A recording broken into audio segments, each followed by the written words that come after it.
না তোমার গোড়ে ঘরে রহমত খোদার পড়ে ঝরে ঝরে আল্লাহুম্মা সাল্লি আলা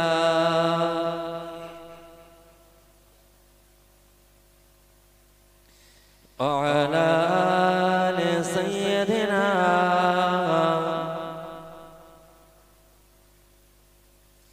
উশারালো খবর দিল এবার দোয়ার হলো রহমতের ভান্ডার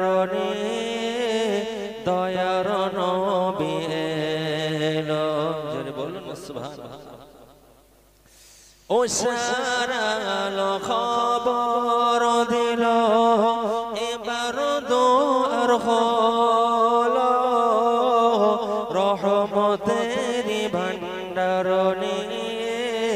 দয়ার নবী এলো ওগো মা আমিনা তোমার কোড়ে ঘরে রহমত খোদার পড়ে ঝরে ঝরে আল্লাহুম্মা সাল্লি আলা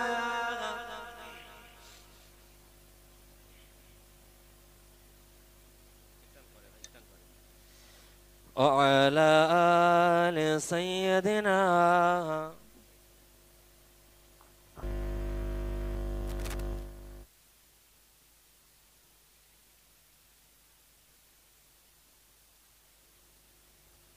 Hello. Hello. Hello. Hello. Hello. Hello. Hello. Hello. Hello.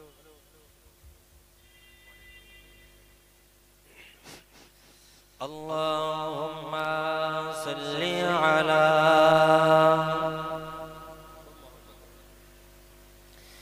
وعلى آل سيدنا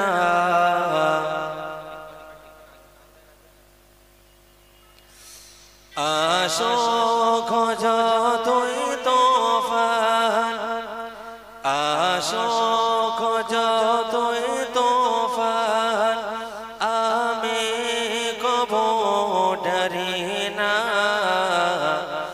আমার হৃদয়ে কাবা নয়নেতে মদিনা আমার হৃদয়ে কাবা নয়নেতে মদিনা আশোক যতই তোফান আমি কবু ডরি না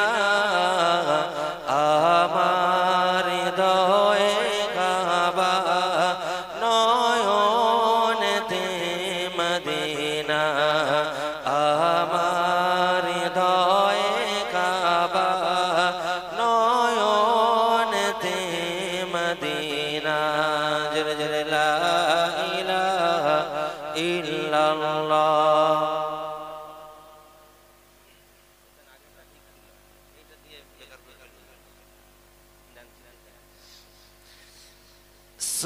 সুরতে মোর আহাদ আর নকশাতে মোহাম্মদ অঙ্গ যেন রে আহমদ রোকে যাবে মুসিবত সুরতে মোর আহাদ আর নকশাতে মোহাম্মদ অঙ্গ যেন রে আহমদ রোকে যাবে মুসিবত কলমাত আছে ঈমান কলমাত আছে ঈমান মোর সাথে আছেন রব্বানা আমার হৃদয়ে কাবা নয়ন মদিনা আমার হৃদয়ে কাবা নয়নেতে মদিনা জোরে জোরে লা ইলাহা ইল্লাল্লাহ লা ইলাহা ইল্লাল্লাহ মুহাম্মাদুর রাসূলুল্লাহ আল্লাহুম্মা সাল্লি আলা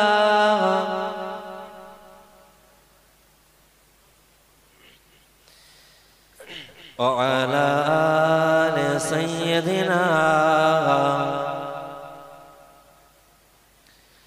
نحمده ونصلي على رسوله الكريم أما بعد فأعوذ بالله من الشيطان الرجيم بسم الله الرحمن الرحيم وقضى ربك ألا تعبدوا إلا إياه وبالوالدين إحسانا إما يبلغن عندك الكبر أحدهما أو كلاهما فلا تقل لهما أف ولا تنهرهما وقل لهما قولا كريما وقال النبي صلى الله عليه وسلم من رضي عنه والده فإن عنه راض أو كما قال عليه الصلاة والسلام আজকের জলসার নির্বাচিত নির্ধারিত সুযোগ্য সভাপতি সাহেব আমাদেরই বন্ধুবর আপনাদের জামে মসজিদের সুযোগ্য পেশ ইমাম ভাই ইবাদুল্লাহ সাহেব বিশেষ করে আজকের আমন্ত্রিত বক্তা আমাদের এই মজলিসের চির আকাঙ্ক্ষিত বক্তা জনাব আলা হযরত মাওলানা মোহাম্মদ ভাই শাহনওয়াজ সাহেব সম্মুখে উপস্থিত আমার দিনদার ইমানদার আল্লাহওয়ালা ভাই ও বাবাজিরা পর্দার অন্তরালে অবস্থিত আমার ধার্মিকা মা ও বোনেরা সকলকেই আমি আমার আন্তরিক প্রীতি শুভেচ্ছা অভিনন্দন ও মোবারকবাদ জানিয়ে আমি আমার বক্তব্যের প্রারম্ভে সেই মহান মহিয়ান গরিয়ান সর্বশক্তিমান স্রষ্টার দরবারে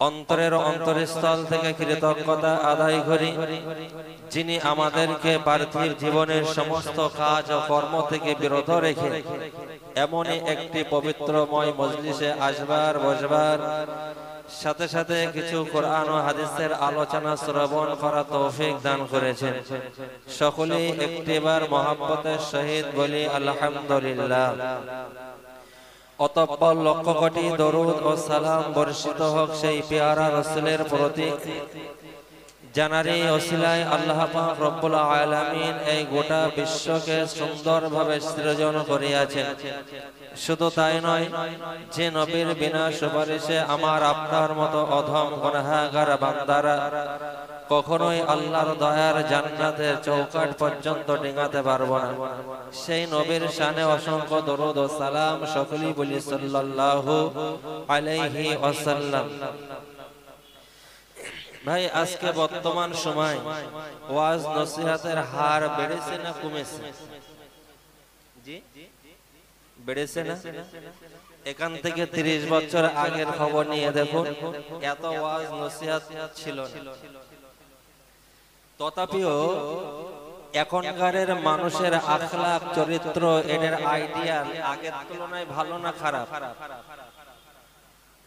খারাপ না একটু খারাপ না অনেক খারাপ অনেকটাই খারাপ তাই কি না ভাই বর্তমান সময়ে ওয়াজ নসিহত বেড়েছে বটে কিন্তু আমার আপনার ভিতরে পরিবর্তন দেখা দিচ্ছে না আলেম ওলামা সমাজ এরা অনেক বক্তব্য রাখছে হাদিস কোরআন থেকে বহু মূল্যবান তত্ত্ব আপনাদের সম্মুখে পরিবেশন করছে তথাপিও আমরা মানতে পারছি না ভাই বিশেষ করে আজকে সমাজের বুকে এক শ্রেণীর মানুষ রয়েছে তারা অত্যন্ত অসহায় কারা বলতে পারে সন্তানের কাছে পিতামাতা ঠিক বললাম না ভুল বললাম? সমাজের বুকে লক্ষ্য করুন, সন্তানের কাছে পিতা মাতা যতটা লাঞ্ছিত বঞ্চিত, এতটা লাঞ্ছিত বঞ্চিত আর অন্য কেউ নাই। বাড়িতে যে চাকরানির কাজ করে সেও সম্মান পায়, বাড়িতে যে জন দেয় লিভারি করে সেই মানুষটাও এমনই ভাবে আমাদের কাছে সম্মান হয়। কিন্তু যেই মানুষটা সম্মানের পাওয়ার সব চাইতে, সম্মান পাওয়ার সব চাইতে উপযুক্ত, ওই মানুষটাকে আমি আপনি সম্মান দিতে জানলাম না। অথচ ওয়াজ নসিহত বেড়েই চলেছে, আমি আপনি ওয়াজ নসিহত শুনেই চলেছি। ভাই সেদিকে লক্ষ্য করে পিতামাতার গুরুত্ব, পিতামাতার মহত্ব কতটা, সেদিকে লক্ষ্য করে আপনাদের সম্মুখে মহাগ্রন্থ পবিত্র কালামুল্লাহ শরীফ থেকে ছোট্ট একটি আয়াতে কারিমা আপনাদের সম্মুখে পরিবেশন করেছি। বিশ্বনবী জগৎগুরু মুহাম্মদ রাসূলুল্লাহর মুখ নিঃসৃত বাণী, অগণিত বাণীর মধ্য হতে ছোট্ট একটি হাদিসের টুকরা আপনাদের সম্মুখে উপস্থাপন করেছি। এই কোরআন ও হাদিসের উপরে আমি আমার সংক্ষিপ্ত বক্তব্য ইতি করব ইনশাআল্লাহ। ভাই আল্লাহ পাক রব্বুল আলামিন তিনি মহাগ্রন্থ পবিত্র কালামুল্লাহ শরীফের ভিতরে বললেন, আকাদা রাব্বুকা আল্লা তা'বুদু ইল্লা ইয়্যাহু। আল্লাহ পাক বললেন মানুষের জন্য আবশ্যকীয় হলো তারা আমি আল্লাহ আমার ইবাদত করবে, আমি আল্লাহ আমার ইবাদত করবে, আর অন্য কারোর গোলামি করবে না, অন্য কারোর দাসত্ব করবে না, শুধুমাত্র কেবলমাত্র আমি আল্লাহ আমার গোলামি করবে, এটাই আল্লাহর উদ্দেশ্য। অতঃপর আল্লাহ পাক রব্বুল আলামিন বললেন, অবিল ওয়ালিদাইনি ইহসানা। হে আমার বান্দা বান্দিরা শোনো, তোমরা পিতামাতার সেবা শুশ্রূষার সাথে সাথে পিতামাতার সঙ্গে ভালো ব্যবহার, পিতামাতার খিদমত করার সাথে সাথে আমি আল্লাহ তোমাদেরকে জানিয়ে দিলাম, আমি আল্লাহ আমার ইবাদত বন্দেগী করার সাথে সাথে অবিল ওয়ালিদাইনি ইহসানা, তোমরা তোমার পিতামাতাকে খিদমত করো, পিতামাতার সাথে সৎ ব্যবহার করো। অথচ আমি আপনি আজকে পিতামাতার সাথে সৎ ব্যবহার করি না। ম্যাক্সিমাম ফ্যামিলিতে আপনি খোঁজ নিয়ে দেখুন পিতামাতার সাথে দুর্ব্যবহার চলছে। আল্লাহ পাক রব্বুল আলামিন বললেন, ইম্মা ইয়াবলুগান্না ইনদাকাল কিবরা আহাদুহুমা আও কিলাহুমা, যদি তোমার পিতামাতা অথবা দুজনের মধ্য থেকে কোনো একজন তোমাদের কাছে বার্ধক্যে উপনীত হয়, তাদের অতিষ্ঠতা হওয়ার কারণে উফি ওয়ালা তানহারহুমা, তোমরা ওহ শব্দটুকু ব্যবহার করো না, সাথে সাথে তোমরা তাদেরকে ধমক দিও না। অথচ আজকে সমাজের মুখে দেখুন পিতামাতাকে কিভাবে দুর্ব্যবহার করা হচ্ছে। আমার বাড়ির চাকরটা একটা কথা বললে সেটা আমার কাছে গ্রান্টেড হয়, কিন্তু আমার পিতামাতা যখন আমাকে আপনাকে একটা কথা বলে, বলে তুমি চুপ করে বসো তো, তুমি কি বোঝো? বলি কি বলি না? বাবু দাড়ি পেকে সাদা হয়ে গেছে, বাবু কম বেশি বুঝতে পারছে। বোঝা কখন হয়? পিতামাতা যত সময় পর্যন্ত আয় করে ছেলের হাতে দিতে পারবে তত সময় পিতামাতা খুব ভালো। যখনই পিতামাতা আর আয় করতে পারবে না, মায়ের খাটার সামর্থ্য নাই, বাপেরও খাটার আর ক্ষমতা নাই, ওই সময়তে পিতামাতা একেবারে সন্তানের কাছে বোঝা হয়ে পড়ে। তো ভাই আল্লাহ পাক রব্বুল আলামিন বললেন, উফি ওয়ালা তানহারহুমা, তোমার পিতামাতার ব্যবহারে তোমরা উফ শব্দটুকু ব্যবহার করো না, সাথে সাথে তোমরা পিতামাতাকে ধমক দিও না। আমি আল্লাহ জানিয়ে দিলাম, অকাউলাহুমা অকুল্লাহুমা কাওলান কারীমা, তোমরা পিতামাতার সাথে সুন্দর কোমল ব্যবহার করো, পিতামাতার সঙ্গে মার্জিত ভাষায় তোমরা কথাবার্তা বলো। এটা আমার আল্লাহ আমাদেরকে শিখিয়েছেন। যে আল্লাহ নামাজকে ফরজ করেছেন, যে আল্লাহ রোজাকে ফরজ করেছেন, যে আল্লাহর আদেশ নামাজ পড়ো, সেই আল্লাহই আদেশ করছেন রোজা রাখো, সেই আল্লাহই বলছেন হজ করো, সেই আল্লাহই বলছেন যাকাত প্রদান করো, সেই আল্লাহই পক্ষান্তরে আমাকে আপনাকে বললেন, বান্দা এইগুলো করার সাথে সাথে তুমি তোমার পিতামাতার খিদমত করো, পিতামাতার সাথে সৎ ব্যবহার করো, পিতামাতার সাথে মার্জিত ভাষায় তোমরা কথাবার্তা বলো। জোরে বলুন না সুবহানাল্লাহ। অথচ আমরা সেগুলো করি না। তোমার ব্যবহারে তোমার সন্তান যেন, তোমার ব্যবহারে তোমার পিতামাতা যেন ওহ এতটুকু শব্দটুকু ব্যবহার না করে। আজকে যদি আমার সন্তানকে জন্ম না দিতাম, আল্লাহ মনে হয় ভালো হতো। আল্লাহ তুমি আমার কি সন্তান দিয়েছো, তুমি যদি আমাকে সন্তান না দিয়ে আমাকে হাটখোর বানাতে আমি বড়ই খুশি হতাম, আমি বড়ই সন্তুষ্ট হতাম। এমন অভিযোগ অনেক পিতামাতার আছে না, বহু পিতামাতা রয়েছে, যদি আমার সন্তান না দিয়ে, অনেকে তো বলেই থাকে যদি আমার 4টে ছেলে না হয়ে আল্লাহ যদি 4টে মেয়ে দিত আমি অনেক সুখে থাকতাম। আল্লাহ পাক বলছেন তোমার পিতামাতা যেন তোমাদের ব্যবহারে ও শব্দটুকু ব্যবহার না করে। ভাই হযরতে আলকামা আল্লাহর রাসূলের একজন সাহাবা, আল্লাহর রাসূলের একজন সাহাবা হযরতে আলকামা রাদিয়াল্লাহু তাআলা আনহু, তিনি কিন্তু সাধারণ কোনো মানুষ নন, তিনি একজন আল্লাহর রাসূলের সাহাবা ছিলেন। এই আলকামা যখন মৃত্যুশয্যায় শায়িত, ওই সময়তে আলকামা রাদিয়াল্লাহু তাআলা আনহুর জবানটা বন্ধ হয়ে গেল। চতুর সাইডে সাহাবায়ে কেরামেরা বেষ্টন করে দাঁড়িয়ে রয়েছে। আল্লাহর নবীর সাহাবা হযরতে আলকামাকে বলছে, ভাই আলকামা পড়ো আশহাদু আল্লা ইলাহা ইল্লাল্লাহ ওয়া আশহাদু আন্না মুহাম্মাদান আবদুহু ওয়া রাসূলুহু। আলকামা রাদিয়াল্লাহু তাআলা আনহুর জবান বন্ধ হয়ে গেছে, আলকামা শাহাদাত করতে পারে না। ও নওজওয়ান যুবকেরা, তরুণেরা, ও আমার মুরব্বিয়ানে কেরামেরা, গভীর ভাবে উপলব্ধি করুন আল্লাহর রাসূলের প্রাণ প্রিয় সাহাবা হযরতে আলকামা রাদিয়াল্লাহু তাআলা আনহু মৃত্যুশয্যায় শায়িত রয়েছে, কিন্তু কলমা শরীফটা তার জবান মোবারক থেকে বার হয় না। আল্লাহর নবী সাহাবায়ে কেরামেরা আলকামাকে লক্ষ্য করে বললেন, ভাই আলকামা, ও ভাই আলকামা, একটা বার পড়ো আশহাদু আল্লা ইলাহা ইল্লাল্লাহ ওয়া আন্না মুহাম্মাদান আবদুহু ওয়া রাসূলুহু। আলকামার জবান থেকে কলমা শরীফ উচ্চারিত হয় না। আল্লাহর নবীর সাহাবায়ে কেরামেরা অনেক চেষ্টা করার পরেও আলকামার জবান থেকে যখন কলমা উচ্চারিত হলো না, আল্লাহর নবীর সাহাবায়ে কেরামেরা আল্লাহর নবীর দরবারে চলে গেলেন। ইয়া রাসূলুল্লাহ ওয়া ইয়া হাবিবাল্লাহ, হুজুর আপনার প্রাণ প্রিয় সাহাবা আলকামা মৃত্যুর শয্যায় শায়িত রয়েছে। ইয়া ও ইয়া হাবিবাল্লাহ, হুজুর আলকামার জবান থেকে কলমা উচ্চারিত হয় না।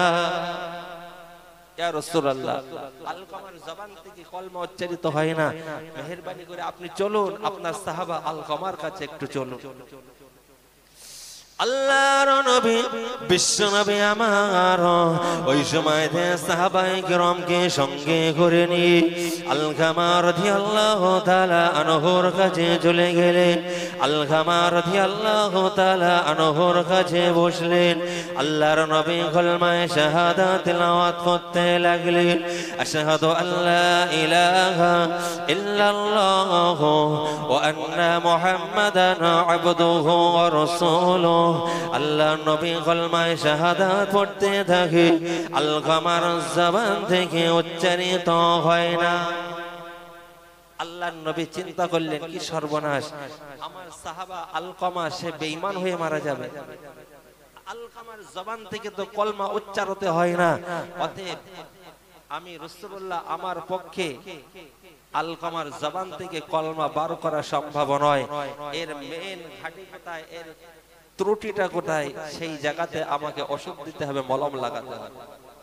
আল্লাহর নবী সাহাবাদেরকে বললেন, বাবা সাহাবারা, আলকামার পিতামাতা কি জীবিত আছে? সাহাবারা বললেন, ইয়া রাসূলুল্লাহ, আলকামার আব্বাজান দুনিয়ার জমিন থেকে বিদায় নিয়েছেন, কিন্তু আলকামার আম্মাজান এখনো পর্যন্ত দুনিয়ার জমিনে জীবিত রয়েছেন। যদি বলুন সুবহানাল্লাহ। আল্লাহর নবী বললেন, বাবা সাহাবারা যাও, আলকামার আম্মাকে আমি রাসূলুল্লাহ আমার কাছে ডেকে নিয়ে আসো। আল্লাহর নবীর সাহাবায়ে কেরামেরা আলকামার আম্মা জানের কাছে চলে গেলেন।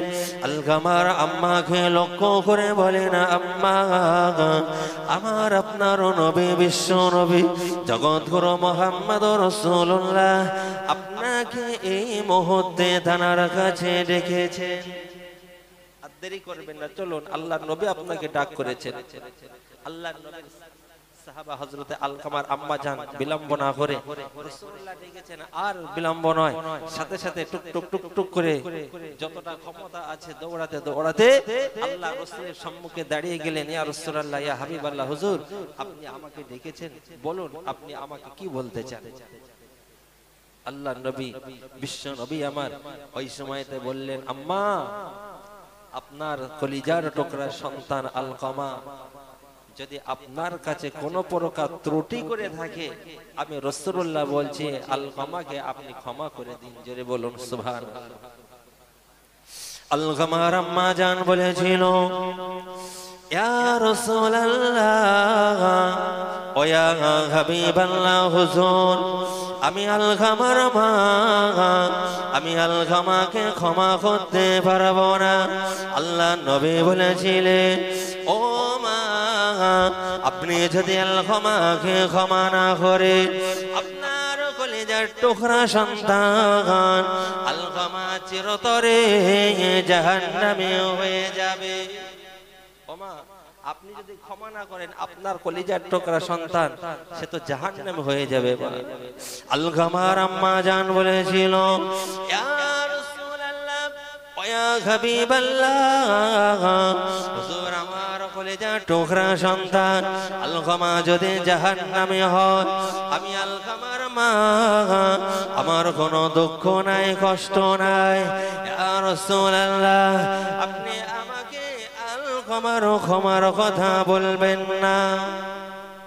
ইয়া রাসূলুল্লাহ, মেহেরবানি করে আপনি ওই কথাটা বাদে অন্য যা বলবেন আমি বৃদ্ধা মহিলা মানতে রাজি, কিন্তু আমার কলিজার টুকরা সন্তান আলকামাকে ক্ষমা করার কথা বলবেন। আমার আপনার নবী দিন দুনিয়ার বাদশাহ জগৎ গুরু মুহাম্মদুর রাসূলুল্লাহ সাল্লাল্লাহু আলাইহি ওয়াসাল্লাম ওই সময়তে সাহাবায়ে কেরামকে লক্ষ্য করে বললেন, ও বাবা সাবারা, ও বাবা সাবারা, আর বিলম্ব করো না বাবা, তোমরা কিছু শুকনো কাঠ জোগাড় করো। আল্লাহর নবীর সাহাবায়ে কেরামেরা চতুর সাইড থেকে শুকনো কিছু কাঠ একত্রিত করলেন। আল্লাহর নবী বললেন, বাবা সাহাবারা, ও বাবা সাহাবারা, এই কাঠের ভিতরে আগুন জ্বালিয়ে দাও বাবা। আল্লাহর নবীর সাহাবায়ে কেরামেরা এই কাঠের ভিতরে আগুন লাগিয়ে দিল। কাঠটা দাও দাও দাও দাও করে জ্বলে উঠলো।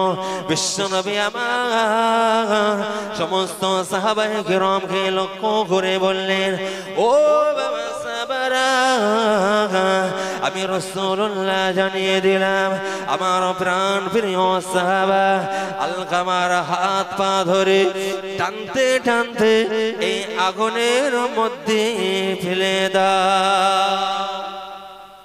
ও বাবা, আর দেরি করো না, আলকামার আর বেশি সময় নেই, আলকামাকে ধরো এবং তার হাত পা ধরে টানাটানি করতে করতে এই আগুনের ভিতরে নিক্ষেপ করো।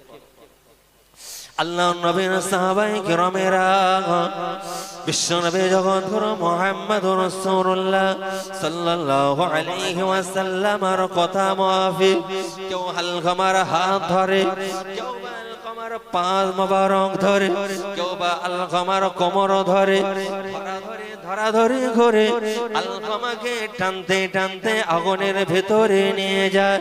আলকামা টানা হেঁচড়া করতে থাকে, আলকামার জবান বন্ধ হয়ে যায়, আলকামা কথা বলতে পারে না, কিন্তু চোখের ইশারায় বলতে থাকে, ইয়া রাসূলুল্লাহ, ওয়া ইয়া হাবিবাল্লাহ, হুজুর আপনি আমাকে আগুনে নিক্ষেপ করবেন না, আমি আপনার বলে আমি আপনার সাহাবা আলকামা জীবিত অবস্থায় আগুনে জ্বলতে যায় না। আল্লাহর নবী বললেন, ও বাবা সাহাবারা, কোনো কথা নয়, আলকামাকে আগুনের ভিতরে নিক্ষেপ করো। এমন ভাবে হাত পা ছেটাছেটি করতে থাকে। আলকামার আম্মা জান এই দৃশ্য দেখে সইতে পারে না। আলকামার আম্মা জান বলতে লাগলেন, ইয়া রাসূলুল্লাহ, ওয়া হাবিবাল্লাহ, হুজুর আপনি আমার কলিজার টুকরা সন্তানকে জীবিত অবস্থায় আগুনে নিক্ষেপ করবেন না। ওই সময় বিশ্ব নবী জগৎগুরু মুহাম্মদুর রাসূলুল্লাহ সাল্লাল্লাহু আলাইহি ওয়াসাল্লাম বলেছিলেন, মা আপনি যদি আলকামাকে ক্ষমা না করে দেন, এর চাইতে কঠিন আযাব আপনার কলিজার টুকরা সন্তান আলকামার জন্য অপেক্ষা করছে। ও মা, তুমি যদি তোমার সন্তানকে ক্ষমা না করো, তাহলে দুনিয়ার আগুন তো সামান্য আগুন, এর চাইতে বড় আগুন, বড় শাস্তি আপনার সন্তানের জন্য অপেক্ষা করছে। মা আপনি যদি আপনার সন্তানকে ক্ষমা না করেন, তাহলে আমি এই মুহূর্তে ওকে জীবন্ত পোড়াবো। আল্লাহ নবী সাল্লাল্লাহু আলাইহি ওয়াসাল্লামের কদম মোবারক জড়িয়ে ধরে বললেন, ইয়া রাসূলুল্লাহ, আমি আলকামার আম্মা আপনাকে সাক্ষী রেখে বলছি, বাবা আমি আমার কলিজার টুকরা সন্তান আলকামাকে ক্ষমা করে দিলাম। জোরে বলুন না সুবহানাল্লাহ। আলকামা আম্মাজান যখনই ক্ষমা করে দিলেন, আলকামা উচ্চ স্বরে পড়ছে, আশহাদু আল্লা ইলাহা ইল্লাল্লাহু ওয়া আশহাদু আন্না মুহাম্মাদান আবদুহু ওয়া রাসূলুহু। জোরে বলুন সুবহানাল্লাহ। আলকামা ইমানি কলমায়ে শাহাদাত উচ্চ আওয়াজে পড়তে পড়তে তিনি মৃত্যুবরণ করলেন। জোরে বলুন সুবহানাল্লাহ। ভাই, আলকামা রাদিয়াল্লাহু তাআলা আনহু তিনি কি আমার আপনার মতো সাধারণ মানুষ ছিলেন? সাধারণ মানুষ নন, তবে উনি কি কোন ছিলেন, আপনার কোন আল্লাহর ওলি ছিলেন? সাহাবাদেরকে আল্লাহর ওলি বলা যায়, যেহেতু আল্লাহ ওলি মানে আল্লাহর বন্ধু। ভাই, এই যে বড় পীর আব্দুল কাদের জিলানী রাহমাতুল্লাহি আলাইহি, তার কাছে একবার প্রশ্ন করা হয়েছিল, হুজুর আপনি তো পীরদের ভিতরে শ্রেষ্ঠ, আপনি তো বড় পীর, অতএব আল্লাহ পাক আপনার যে মর্যাদা দিয়েছেন, আপনার মর্যাদা কি সাহাবাদের সমতুল্য না সাহাবাদের থেকে বেশি? আব্দুল কাদের জিলানী রাহমাতুল্লাহি আলাইহি বলেছিলেন, বাবা খবরদার এই কথার মুখে উচ্চারণ করবে না। তুমি সাহাবাদের সাথে আমি আব্দুল কাদের আমার তুলনা করো, কখনো এমন কথা মুখে আনবে না। বাবা শোনো, সাহাবারা যে ঘোড়ার উপরে সাওয়ার হয়ে যায়, ওই ঘোড়ার পায়ের ধুলো, ওই ঘোড়ার খুরের নিচে যে ধুলোটা থাকে, ওই ধুলোর মর্যাদা আমি আব্দুল কাদের আমি রাখি না। জোরে বলুন না সুবহানাল্লাহ। ভাই, সেই সাহাবা হযরতে আলকামা রাদিয়াল্লাহু তাআলা আনহু সামান্য থেকে সামান্যতম মায়ের সঙ্গে বেয়াদবি করার কারণে যদি কলমা নসিব না হয়, মৃত্যুর সময় যদি ঈমান নসিব না হয়, বলুন আমি আপনি কোথাকার কি পিতামাতার সাথে দুর্ব্যবহার করে আল্লাহ দয়ার জান্নাতে যাব? এটা কি কখনো সম্ভব? কখনোই সম্ভব নয়, কখনোই সম্ভব নয়। অতএব পিতামাতার সঙ্গে দুর্ব্যবহার করে আমার আপনারা জান্নাতে যাওয়া সম্ভব নয়। জান্নাতে যদি যেতেই হয়, তাহলে অবশ্যই পিতামাতার সঙ্গে সৎ ব্যবহার রাখতে হবে। ভাই, আল্লাহর নবী একদিন, আল্লাহর নবী সাল্লাল্লাহু আলাইহি ওয়াসাল্লাম একটা কবরস্থানের ধার দিয়ে যাচ্ছেন। এখন যেতে যেতে আল্লাহর নবী সাল্লাল্লাহু আলাইহি ওয়াসাল্লাম দেখলেন একটা কবরে আযাব হচ্ছে। বিশ্বনবী জগৎগুরু মুহাম্মদ রাসূলুল্লাহ সাহাবায়ে কেরামকে বললেন, বাবা সাহাবারা শোনো, তোমরা যাও মদিনার অলিতে গলিতে জানিয়ে দাও যে এই কবরস্থানে যত মাইয়েতা রয়েছে, এদের আপনজনেরা, আত্মীয় স্বজনেরা, তারা যেন এই কবর স্থানে যে যার মাইয়েতের পাশে, যে যার কবরস্থানের পাশে দাঁড়িয়ে যায়। ও নওজওয়ান যুবকেরা, তরুণেরা, গভীর ভাবে উপলব্ধি করুন, আমার আপনার নবী দিন দুনিয়ার বাদশাহ জগৎগুরু মুহাম্মদ রাসূলুল্লাহ সাল্লাল্লাহু আলাইহি ওয়াসাল্লাম সাহাবায়ে কেরামকে লক্ষ্য করে বললেন, বাবা সাহাবারা, তোমরা মদিনার অলিতে গলিতে চলে যাও, মদিনার অলিতে গলিতে যেয়ে জানিয়ে দাও এই কবরস্থানে যত মাইয়েতা শুয়ে রয়েছে, তারা সকলে সমস্ত আত্মীয় স্বজনেরা, আপনজনেরা, তারা সকলে যেন কবরস্থানে হাজির হয়। আল্লাহর নবী সাহাবায়ে কিরামেরা কাল বিলম্ব না করে সমস্ত সাহাবায়ে কিরামেরা মদিনার অলিতে গলিতে চলে গেলেন। সমস্ত মদিনার বাসীদেরকে লক্ষ্য করে বললেন, এ মদিনার মানুষেরা, অমুক কবরস্থানে তোমাদের আত্মীয় স্বজন আপনজনেরা, যাদের আত্মীয় স্বজন আপনজনেরা রয়েছে, আল্লাহর নবী তোমাদেরকে ওই কবরস্থানে যেতে বলেছেন। ও ভাই মুসলমানেরা, নওজওয়ান যুবকেরা, তরুণেরা ও আমার মুরব্বিয়ানে কিরামেরা, গভীরভাবে উপলব্ধি করার চেষ্টা করুন। ওই সময়তে বিশ্ব নবী জগৎগুরু মুহাম্মদুর রাসূলুল্লাহ সাল্লাল্লাহু আলাইহি ওয়াসাল্লাম সাহাবায়ে কিরামের ইলহান শোনা মাত্র সমস্ত মদিনার মানুষেরা যে যার মতো কবরের কাছে এসে হাজির। সকলে তাকবীর দিন, নারায়ে তাকবীর, নারায়ে তাকবীর। সিলসিলায়ে হক ফুরফুরা শরীফ, নারায়ে তাকবীর। আমাদের চির আকাঙ্ক্ষা